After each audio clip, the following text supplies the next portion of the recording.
evening, ladies and gentlemen, Madam President. I'd like to thank you for inviting me to this event. First experience ever. And it's a great honor to be in your midst this evening to listen to your erudite presentation of the subject matter on the floor and all. This certainly, as it's been presented variously by the different speakers, is something that can get us all bogged down in definitions of terms and definitions of verbs and all of that, but I don't think that's going to get us anywhere tonight. I'd just like to begin, and pardon my small accent, because that you get. So I'd like to begin with somebody from here that you know, and it is Charles Darwin. When Charles Darwin was old and was dying, his brother Francis presented this small bit about his autobiography.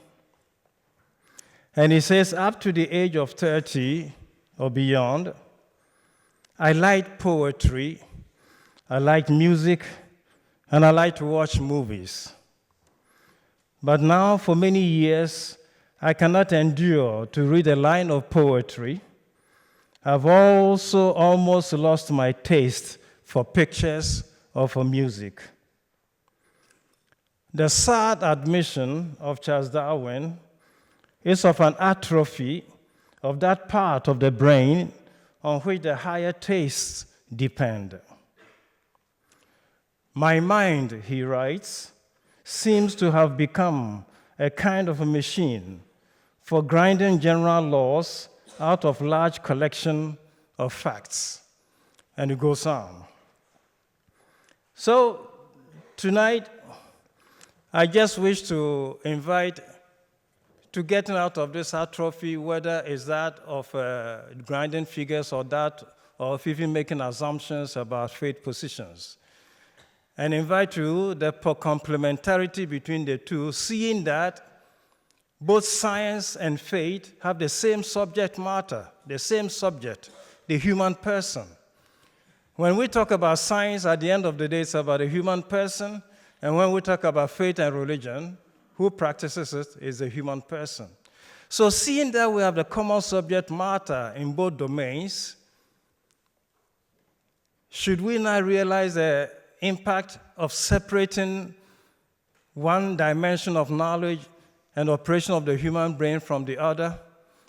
And that is what I'd like to draw attention to this evening. Referring to Darwin's position about possibly developing a system, his love for poetry and all, I'd like to invite you to grant me a little bit of space for Darwin's love for poetry and refer to something that has been thrown out several times this evening, but that can be considered as a poetic composition, and that is the book of scriptures. It is true that there's not a single definition of God, and it is also true, for example, that I come from Ghana. There we don't call what we are presenting tonight as God, God. There we have another name for him. And it is the one who possesses everything and possesses me. Nyame would be how we'll call it. And the thing is that if you visit different cultures, you have them all called something by some name. And that something by some name is what we gathered tonight talking about as God and debating about his existence or reality and all. And by that definition, to call anything that has existence is already supposing something that has a beginning and will have an end.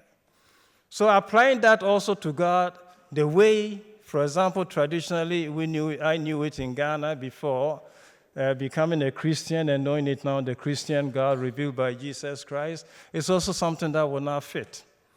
And so what I've come to discover is that I do not first and foremost find a God creator of heaven and earth and space. I find first and foremost God who enters into a relationship. For that is the nature, I think, of Scripture. It's God who enters into a relationship, and through that relationship develops a history. And in the course of the history, reveals himself more and more and makes himself more and more known. So it's not a static presentation or revelation of God, creator of heaven and earth or anything. It's God who makes an approach. And in approaching, Reveal talks about himself and gradually invites into a relationship. And as the relationship develops, more and more of him is kind of made known and all. This, I think, is the character of the Hebrew scriptures, which was taken up by the Christian church and becomes now, one part and second part of the Bible. It's a story of relationship. And God is known through relationship, a relationship which builds up history. God is not known as data given, written about, and known, dropped anywhere. It's out of a relationship. And that's what he invites us all to.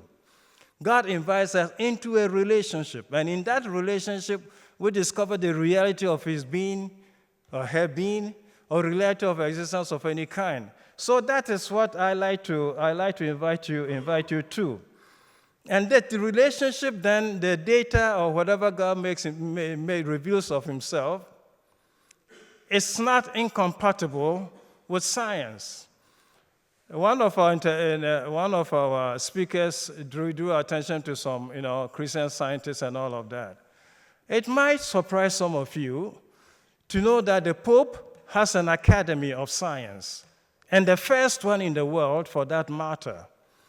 Through that Academy of the Sciences, the Catholic Church learned to listen to the voice of science. And that means that the first one who began it was Chelsea in 1603. In 1610, Galileo was made a member, and that was the beginning of the school for the church to appreciate what science is. That is from the tension that arose between Galileo, his description about the earth and all. Yes? What then subsequently happened to Galileo? Galileo was initially banned from the academy and reinstated by Pope Pius IX, and so became a member till Pope John Paul II fully made. So from Galileo, we had Marconi, and we had other top scientists. Lemaitre, the father of the Big Bang theory, was a member of the academy and a president of the academy from 1960 to 1966. So the Vatican has an Academy of Science way before the Royal Academy of Science here began, and way before the Academy of Science in France began, and then in Germany. And so for the Catholic Church, at least, the tension between faith and science that is not real, does not exist. It means it's about two paths to the truth. One part to the truth through scientific research, discovery of data and experimentation and all, and another part to the truth, which Lemaitre calls the truth through the channels of salvation. And so this is what I think I like to recommend tonight in this argument about the reality of science, because it does have a great impact on us. The idea of segregating or keeping the two truths apart badly influences the human person. Our wholesome growth and wholesome development is not only based on faith, it's also based on science. And to insist or give the suggestion that we develop very well only scientifically without whatever, is also a falsity. So a true wholesome growth of the human person requires both science and faith, or science and whatever you may want to call it. And so that's what it is. Therefore, the sense of faith as we presented it, whether it's about God, whom we refer to as intelligent being or whatever, for me, the intelligent being is not my point of departure. Point of departure is this being who invites to a relationship, and through the relationship, gradually makes himself known till we begin to give it a name. So, now I thought I was hitting something. Now, so, yeah, the two truths, two paths to the same truth, represent also the nature of the human person itself. As we listen to this evening from the Hindi scriptures and all of that, there is you, your body and all of that, and there's that is within you. That enables you to recognize the two. So the exercise of the two dimensions of your person allows you to pursue this in two different ways. So in any case, my thing would be this, that science as a method may not be described as atheist. It's a method. It's a methodology. And it is people who can become atheists or non-atheists or agnostic or whatever, but not the method itself. Because as I've shown, we've taught scientists who are Christians, believers, and all of that, who still exercise science and all. Galileo, Marconi, Neil Bohr, and all of these big scientists are there. So the method itself doesn't qualify or make anybody an atheist or anything of its kind. The second thing I like to observe is that based on the type of idea that we have, that things happen out of chance or whatever type of thing, that removes purpose, as it was talked about earlier on, it makes it very difficult to understand even the sense of the human person itself.